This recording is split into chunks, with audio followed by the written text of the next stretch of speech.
Hi guys, I'm back and better than ever.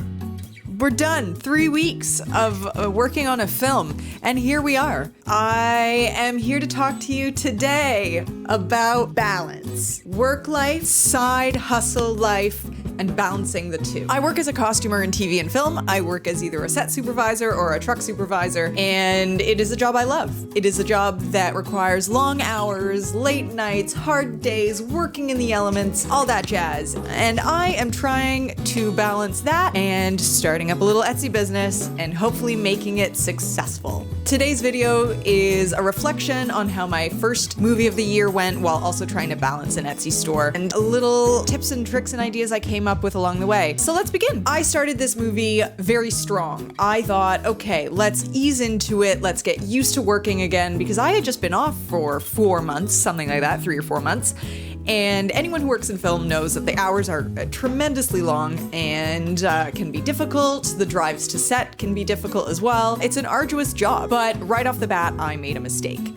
I told myself that by easing into it, I would sort of get a sense of how to best balance my work life and my crochet Etsy store life. Spoiler alert, it didn't work out. I made the completely wrong call. I should have started out, first of all, with a plan, which Julianne is not great with plans, but I should have started out with even like a little semblance of a plan and then used my energy from the beginning of shoot to get myself through to the end. What ended up happening is I started the shoot with a lot of energy, ended the shoot with no energy, and along the way only worked on one project for my Etsy store, and I ended up feeling a bit like a failure. And that's not great. You want to set yourself up for as much success as you can, and I did the exact opposite. I set myself up to fail and then was kind of shocked when I did.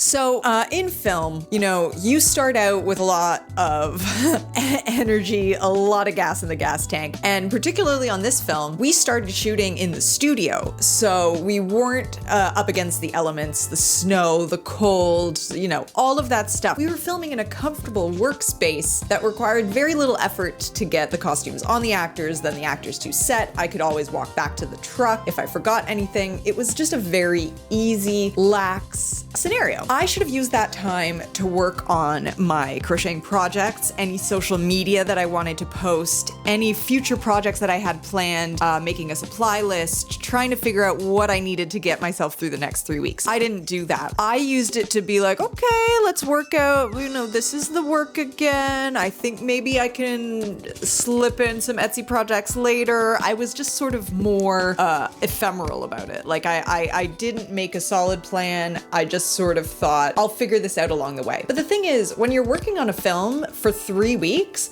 along the way is not a thing. Like you're working 11, 12-hour days, and that doesn't include travel time to and from set. So halfway through the second week, we moved to location shooting, and we filmed in a place called Smiths Falls.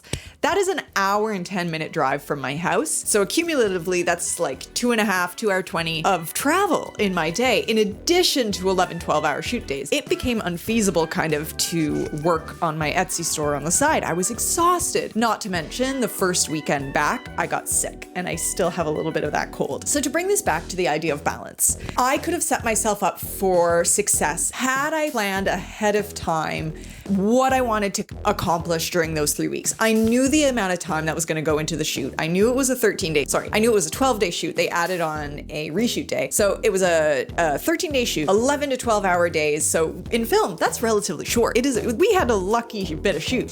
They were late nights. Typically I would get home at 1 a.m. or 2 a.m. And I knew that as an early riser, I would allocate some time in the morning for my side hustle, for social media, for crochet projects, to at least plan. But because I had gone into it kind of blind and a little bit naively, I didn't have much of anything planned. Now, this isn't to say that I accomplished nothing. I finished a book sleeve, which I am so proud of, and I'm really excited to post on my shop. There's one little element I need to finish, and that's adding a snap, but I have a very specific vision of the color of snap I want, and I'm having a hard time finding it, but that's neither here nor there. I did accomplish one thing, but be being myself, I'm a little bit hard on myself for having only accomplished the one thing.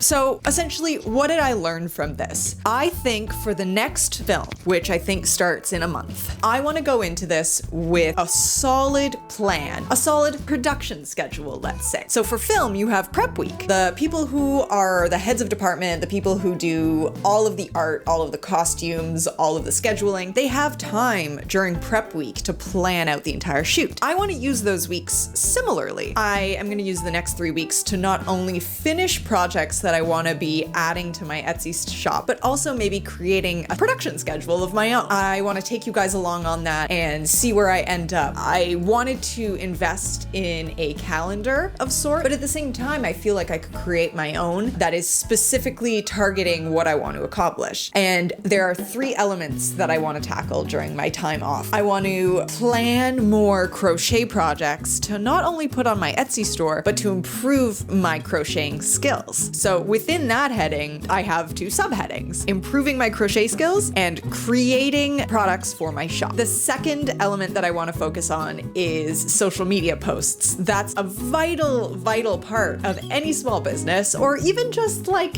having fun. I love social media. Like I said, it's something that really fills me with joy. So having a social media plan and a backlog of social media posts will be incredibly helpful. And that third element that I want to work on is, I've forgotten, there were 3. Editing, Julianne, what was it? Crochet, social media. And that third element that I wanted to work on is creating a consistent schedule for myself for, let's say, the next 5 months. I think as someone who struggles with productivity a lot of the time, having a written plan might be very helpful. I myself struggle with making plans because I feel kind of constricted by them. But at the same time, I am someone who loves a routine. So I think I'm gonna try and pull from that and create a very specific schedule for myself that will hopefully be useful for all of you guys. So follow along with me as I learn how to balance this new life. I'm very excited to explore more of that kind of balance. And also keep in mind, you also want to have a little bit of you time. I want to be able to still do my reading and go out and enjoy this new spring weather that has hit us. So there's a lot of things that I want to incorporate into my life, and hopefully I can inspire you guys to try out some of these balance elements as well. I look forward to talking to you guys again on the next one. I'm excited to share my journey with you. I hope you follow along. I hope you enjoyed this video. If you did, subscribe, press the notification bell, I guess. And if you want to see more of me, I do have 2 Instagrams. I have a personal one. I will link that below. I also have an Etsy shop Instagram, Cottage Corner Threads, as well as a Twitch channel called Julesmeister, on which I play a lot of video games, and I hope you follow along on that journey as well. Thanks guys so much for the support. I love you all, and I'll see you in the next one. Bye.